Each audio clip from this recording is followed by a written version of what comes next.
Hey everyone, this is a show called Infinite Content. It's basically going to be a pop culture podcast discussing about different pop culture stories throughout the week, and then also some certain impressions about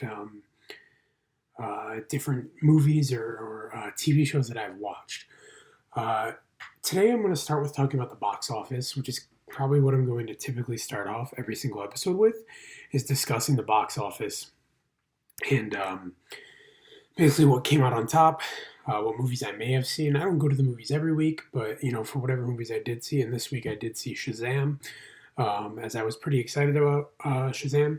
So, anyways, I have Box Office Mojo up here, and I'm going to look at the weekend charts here, and Shazam was number one. It grossed $53 million. And then you have Pet Cemetery, which grossed $24 million, Dumbo, which grossed $18 million, Us, which grossed $13 million, and Captain Marvel still being at the number five spot with $12 million.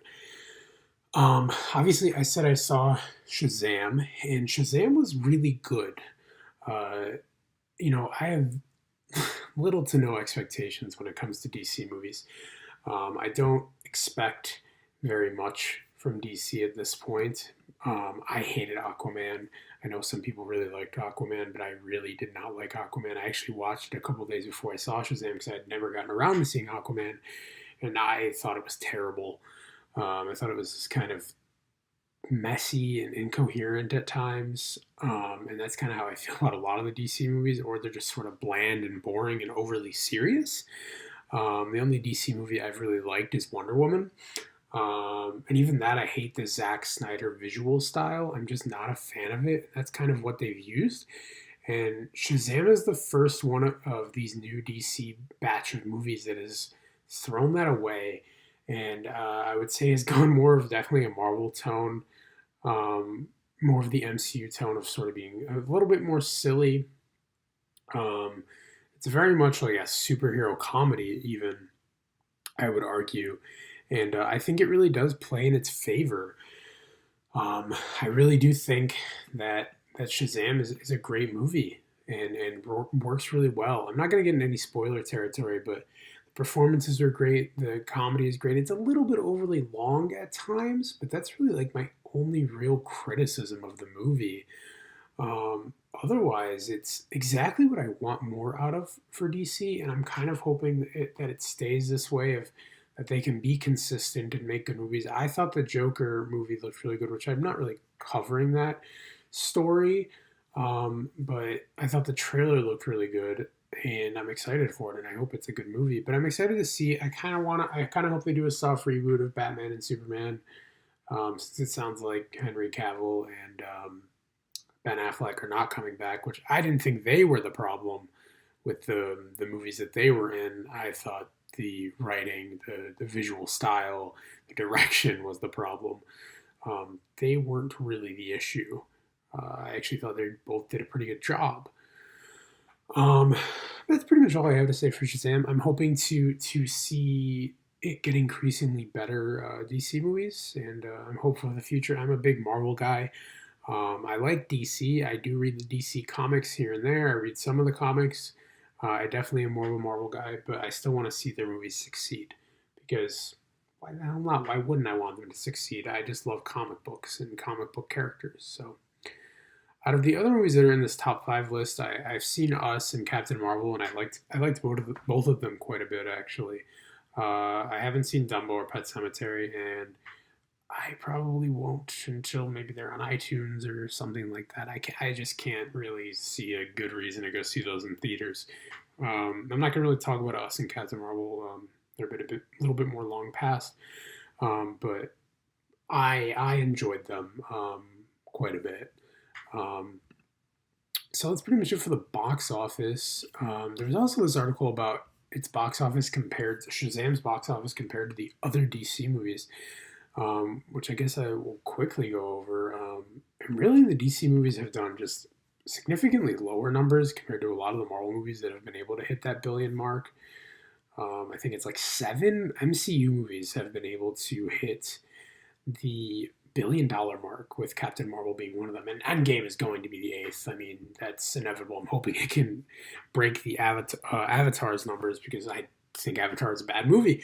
Um, but Batman v Superman, has 873 million worldwide, and then Suicide Squad has 746 million, which is baffling to me.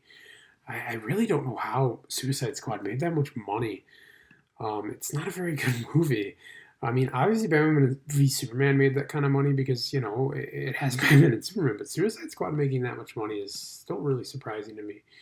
Man of Steel was 668, which I think makes sense for the time when it came out, where comic book movies were starting to get really big. The Avengers had just come out a year before that. Wonder Woman made 821. Justice League kind of bombed, considering I think it had like a $300 million budget. I also thought Justice League was just very mediocre. And then Aquaman being that surprise hit of 1.1 billion.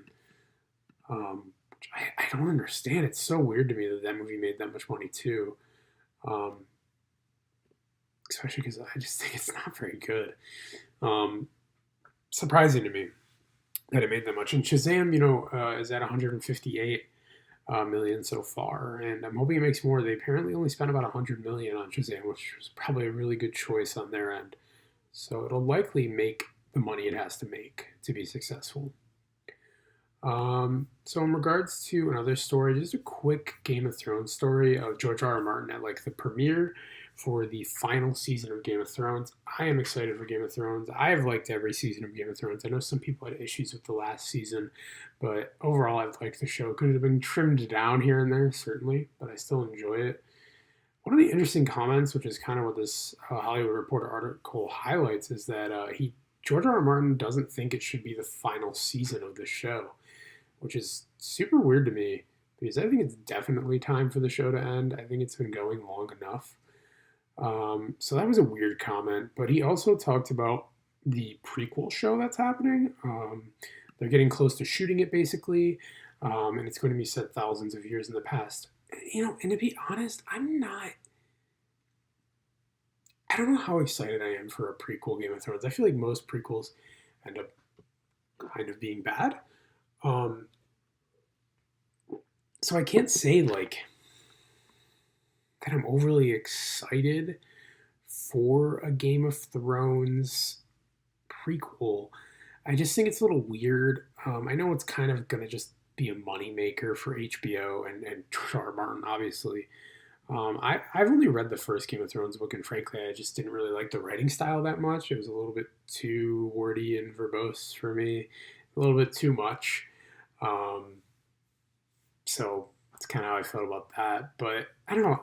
I don't know what you guys think about this whole idea of a prequel for Game of Thrones coming out. I don't know. I feel sort of indifference toward it. I'm gonna watch it, but I still feel a sense of indifference in whether I'll stick with it or not.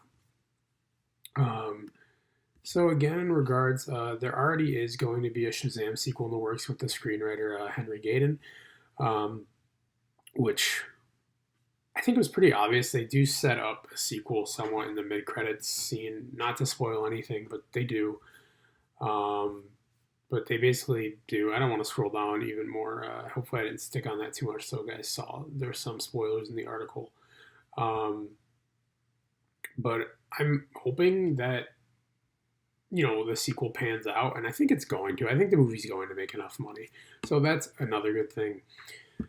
And really, the last story I have here is Marvel released a new clip for Avengers Endgame. And to be honest, I don't really even want to watch this. I actually decided to not watch it, but I'm just putting it out there that there is a new clip for Endgame, but I don't want to watch any more footage at this point, especially like an actual scene from the movie. I was more okay with the trailer, but I'm just personally not interested in watching a clip for Endgame because I just don't want to know anymore. I'm ready. I got my tickets. I don't know what it was like for you guys to get tickets, but it was hell for me. I was refreshing Fandango and Cinemark. I'm going to a Cinemark theater for it, and I was refreshing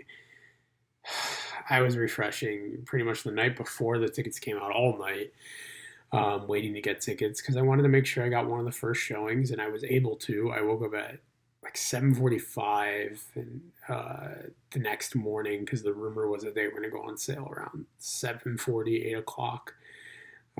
From like reading, there's the Marvel Studios subreddit I was on, and sort of just following that and seeing what people were hearing rumor wise, and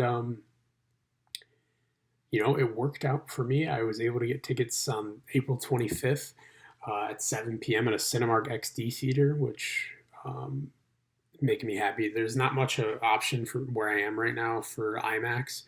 So Cinemark XD is kind of the next best thing. I would say I plan on seeing it in IMAX once I have the opportunity to, but seeing it in Cinemark XD is certainly good enough for me. For my first showing, I'm going at a 7 p.m. showing. So the first showings, I guess, start at like 5 p.m. if you're going to the fan event, which for some reason they only show them in normal 2D and none of the premium formats like Cinemark XD or IMAX, which I find just super weird. But then this, like, they have 6 p.m. is kind of the more official time, and then I'm going to a 7 p.m. showing. So nobody in the United States, anyways, will be out of the theater yet, which is exactly what I wanted. I wanted to make sure nobody would actually be out of the theater yet, so I could avoid any spoilers. But I will be very limited on my social media usage during that, because I am not going to risk anything. I know it comes out a day earlier, I think, in some of Europe and things like that. So I'm definitely going to be going social media dark, and I would recommend the same. So this is my first episode of Infinite Content. Um, Basically, just talking about pop culture, stories, news, box office, all those type of things. There wasn't too many stories I wanted to cover for this episode. I'm hoping to make this weekly um, as best as I can. Being a busy college student, almost graduated college student, but busy. Um, so yeah, that is pretty much it. I hope you guys enjoyed this.